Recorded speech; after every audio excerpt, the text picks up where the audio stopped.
Veille de fête nationale oblige, la majorité des communes en France se préparent à célébrer ce jour historique, notamment avec le traditionnel feu d'artifice, un spectacle qui nécessite plusieurs mois de préparation, mais la pluie risque de jouer les troubles fêtes.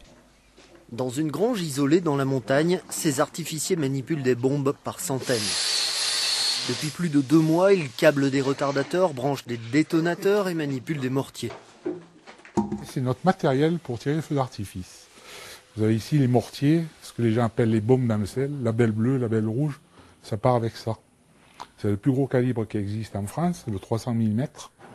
Au bout du pré, ce dépôt pyrotechnique est le seul site agréé dans la Loire pour le stockage des artifices. C'est là que se préparent les feux qui seront tirés pour les festivités du 14 juillet. Donc là j'ai le programme dans l'ordre de tir, dans l'ordre du spectacle en fait, et je reporte le numéro de la ligne qui figure ici donc sur le plan de tir. Je le reporte sur le produit de manière à ce que sur le terrain, l'installation, on sache quel produit va sur quelle ligne.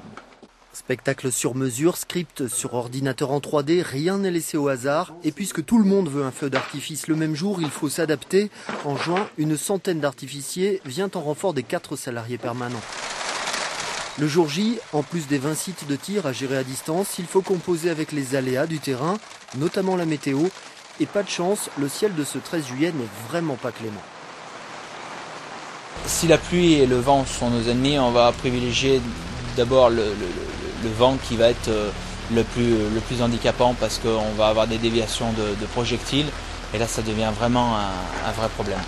Heureusement, les artificiers sont résistants à l'eau. On n'annule pas. On n'annule pas, on va jusqu'au bout. La pluie devrait cesser et le tir avoir lieu ce soir à 22h30 sur la zone nautique d'Andrézieux-Boutéon dans le cadre du spectacle Son et Lumière de l'association Val Grandjean.